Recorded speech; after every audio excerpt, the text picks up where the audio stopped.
जैसा कि आप जानते हैं खुद ही कि फ्रूट इंडस्ट्री बहुत बड़ी इंडस्ट्री है। जम्मू कश्मीर की स्टेट की अगर बैकबोन है तो वो फ्रूट इंडस्ट्री, खासकर कश्मीर वैली की। अभी आप देखें 15-20 दिनों से कंटिन्यूसली जो नेशनल हाईवे बंद है उससे काफ़ी मुश्किलात सामने आ गए हैं और फ्रूट इंडस्ट्री ज़वाल पजीर हो रही है। आप देखें पिछले 15 दिनों से करीबन 2000 से 2000 ट्रकें जो है उसमें 10 चक्की, 12 चक्की, 14 चक्की, 16 चक्की सब बंद है। 15 दिनों से कंटिन्यूसली जो हम माल है उसमें करीबन अभी तक हमको एस्टिमेट लग रहा है कि 1000 से 1200 करोड़ रुपया लॉस हो चुका है। और अगर और भी उन्होंने रास्ता बंद किया तो इससे और सारे नुकसान उठाने पड़ रहे हैं।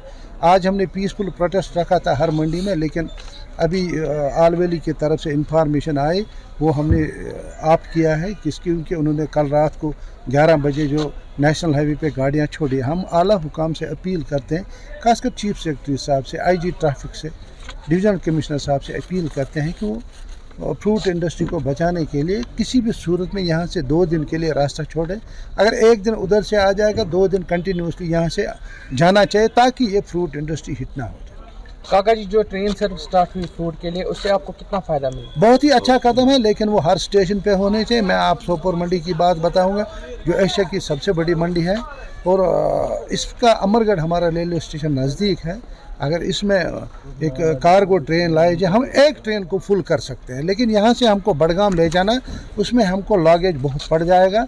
हम आला हुकाम से अपील करते हैं जो रेलवे के कि हमारा अमरगढ़ में इसका कार्गो ट्रेन लगनी चाहिए ताकि हम एशिया की सबसे बड़ी मंडी यहाँ पे है और हमको इसमें बहुत ही फ़ायदा मिल जाएगा। काका जी, आपसे ये भी जानने की कोशिश करेंगे, लगातार पिछले कई सालों से ये देखने को मिल रहा है या तो रोड को बंद किया जा रहा है या इससे पहले भी आपने बहुत सारे प्रोटेस्ट किए नेशनल हाईवे के रिगार्डिंग। आपको नहीं लग रहा है कि ये रिजॉल्व एक ही टाइम होना चाहिए ताकि बार बार ऐसे प्रोटेस्ट या बार बार लोगों की डिमांड या नुकसान ना उठाना पड़े? आप देखें 2 सालों से कंटिन्यू जो नेशनल हाईवे का इशू था वो एकदम सालों हो चुका था और हमें रेट्स भी अच्छे मिल रहे थे और गाड़ियों की किराया भी नहीं बढ़ा क्योंकि वन वे सिस्टम नहीं था। लेकिन बदकिस्मती से ये जो डिज़ास्टर हुआ, हम इसमें किसी को दोष नहीं दे सकते, ये अल्लाह की तरफ से है। ये डिज़ास्टर जिसमें जानी नुकसान हुआ, माली नुकसान है, उसमें हमारी फ्रूट इंडस्ट्री भी हिट होगी। लेकिन हम आपके माध्यम से तमाम हुकूमत से, आला हुकाम से अपील करते हैं कि इस ट्रेड को बचाने के लिए, क्योंकि यही एक सेक्टर है। क्योंकि आप देखें टूरिज़्म जो ख़त्म हो चुका है पहलगाम की वाक़े की वजह से, अब ये हार्टिकल्चर बढ़े क्योंकि ये अनएम्प्लॉयमेंट जनरेट, लोगों को नौकरियां नहीं मिलती।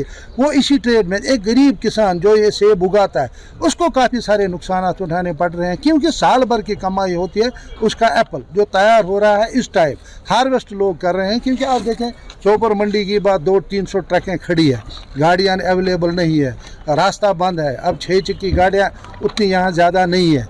मैं गवर्नमेंट से एम्प्टी गाड़ियाँ वो भेजें नेशनल हाईवे से ताकि किराया भी और ज़्यादा नहीं, और हमारा जो माल है, क्योंकि हमारा हिंदुस्तान इतना बड़ा मुल्क है और हम करीबन 500 मंडियाँ हैं जो इस मंडी के साथ है, प्लस बांग्लादेश, नेपाल और भूटान, वहाँ भी हमारा माल जाता है। एक गाड़ी हमारी 10 से 15 लाख की है। अगर अमेरिकन लोडिंग देखें बांग्लादेश की, वो 20 से 25 लाख की गाड़ी बनती है। और वो ग्रोवर क्या दे देगा, वो ट्रेडर क्या करेगा, वो बायर क्या करे, जो बायर ये माल खरीदता है उसको काफ़ी सारे नुकसान उठाने पड़ रहे हैं। जब उसको नुकसान हो जाएगा वो ट्रेडर का होता है और ट्रेडर का सीधा ग्रोवर पे असर पड़ जाता है, उससे ग्रोवर से जो सेब उगाता है।